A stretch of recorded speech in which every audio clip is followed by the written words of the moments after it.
where we dive deep into the fascinating world of numismatics and explore the hidden treasures within the coins we carry every day. Today, we're going to journey through time and value as we explore the 1985 Washington Quarter, its history, design, production, and the legacy it has left in American coinage. We'll also look into the broader world of old coin values. So sit back, relax, and get ready for an in-depth ride through numismatic history. Let's start by understanding the Washington Quarter itself, a coin that was first minted in 1932 to commemorate the 200th anniversary of George Washington's birth. The original design was created by sculptor John Flanagan, who based his portrait of Washington on a bust by Jean-Antoine Houdon. Flanagan's design featured a left-facing profile of Washington on the obverse side, while the reverse featured an eagle with outstretched wings, perched on a bundle of arrows with olive branches below. This classic design stayed in circulation for decades, becoming one of the most recognized and collected American coins. Fast forward to 1985, a year that may seem ordinary on the surface, but holds particular interest to coin collectors and enthusiasts across the country. The 1985 Washington Quarter was minted at three primary locations: Philadelphia, Denver, and San Francisco, each mint location contributing its own version of the coin with unique mint marks. The Philadelphia mint used no mint mark. Denver used the letter D, and San Francisco used the letter S, typically associated with proof coins. During this period, the composition of the quarter was the copper-nickel-clad variety, which had replaced the 90% silver content in 1965 following the Coinage Act of 1965. Due to rising silver prices and hoarding concerns, the 1985 quarter therefore consisted of an outer layer of 75% copper and 25% nickel bonded to a core of pure copper, making it a coin that, while no longer made of precious metal, still maintained the durability and practicality necessary for widespread circulation. Now let's talk mintage numbers and production quality. The Philadelphia Mint produced over 775 million quarters in 1985, making it a high production year. The Denver Mint followed with over 520 million coins, while the San Francisco Mint produced just over 3 million proof coins for collectors because of the sheer volume of coins released that year. The 1985 Washington Quarter isn't considered rare in circulated condition. However, what makes certain examples valuable are mint errors, pristine condition, and high grades given by professional grading services like PCGS or NGC. Among the most sought-after 1985 quarters are those in mint state condition, particularly those graded MS-67 or higher, which are considered to be in exceptional shape and are often worth far more than their face value. Even more exciting are the mint errors that occasionally surface in the numismatic market. These can include double dies, off-center strikes, misaligned dies, and other anomalies that occurred during the minting process. For example, a double die obverse, where parts of the design appear. Doubled can drastically increase the coin's value due to its rarity and collector demand.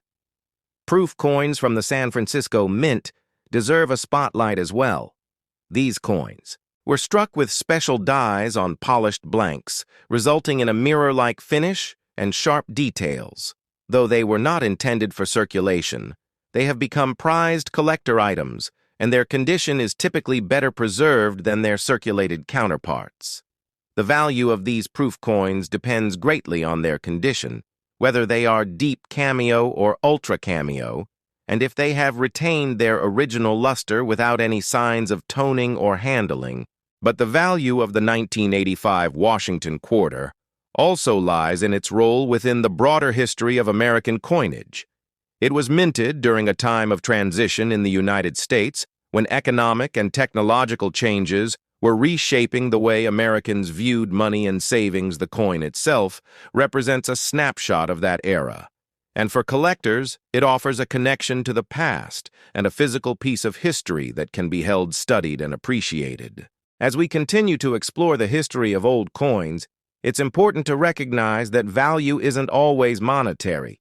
Many collectors treasure their coins for the stories they tell and the history they preserve, from the hands they've passed through to the pockets they've ridden in.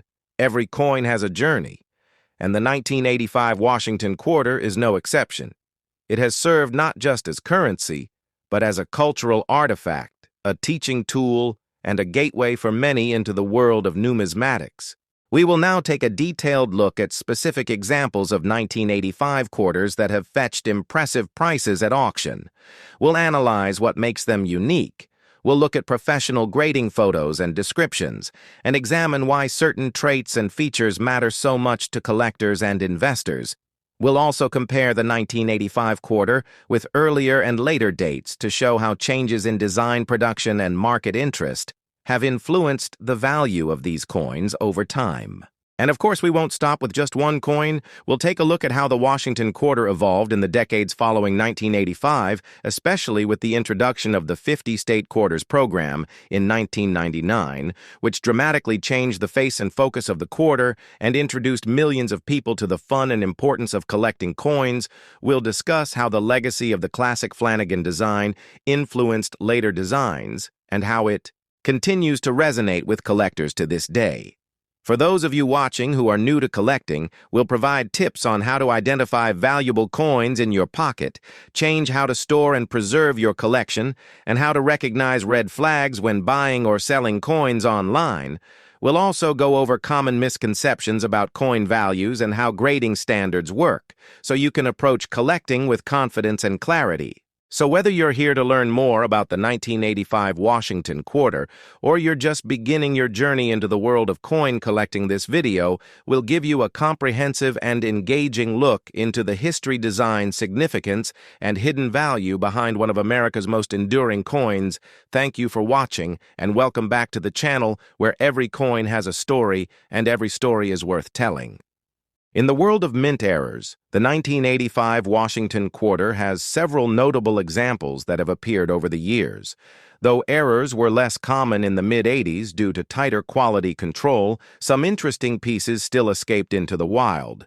These include off-center strikes, where the coin is misaligned during the strike, leading to part of the design being cut off. Double dies, where portions of the lettering or design appear twice due to a misaligned die hubbing.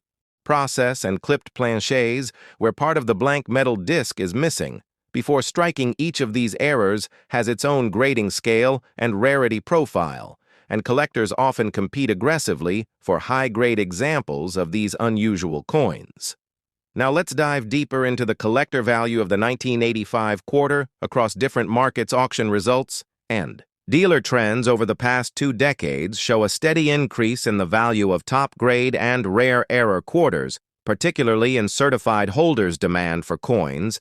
Graded MS-67 or higher has been growing, especially among registry set builders who strive to own the finest possible example of every coin in a given series. These high-grade coins are often slabbed by companies like PCGS and NGC, which provide not only authenticity, but also a grade that affects value significantly. For example, a typical 1985 quarter in circulated condition is worth face value, but in MS-67 condition, it can sell for over $100 or more, depending on eye appeal, luster, and strike sharpness. Proof coins have their own market dynamic, with deep cameo PR69 and PR70 examples, drawing high prices from collectors focused on quality and completion-proof sets that include the 1985 quarter in pristine condition continue to sell well, particularly if they come with original government packaging and certification. A growing trend in the hobby involves breaking up original proof sets to submit individual coins for grading, which can greatly increase their value if the coin earns a top grade. This has become a profitable niche for experienced collectors and dealers alike. In addition to individual coin grading, many collectors and investors are paying closer attention to population reports. These are official statistics released by grading companies that tell how many coins of each type and grade exist in their database. If only a few 1985 quarters have been graded, MS-68 by PCGS, for example, then owning one becomes significantly more valuable due to its extreme rarity. Scarcity drives price, and collectors are always seeking the best of the best, especially when it comes to modern issues, where high mintages often hide the difficulty of finding a truly perfect coin. Looking beyond just the 1985 quarter, the world of old coin values includes many categories that intersect with this discussion. Silver coins from before 1965, such as 90% silver quarters, are prized not only for their numismatic content. These coins have been steadily increasing in value due to both collector demand and fluctuations in silver prices. While the 1985 quarter has no silver content, its place within the series helps collectors trace the evolution from precious metal coinage to modern clad issues. Understanding this context helps collectors build more meaningful collections and deepens appreciation for the economic and historical forces that shape the coins we use every day.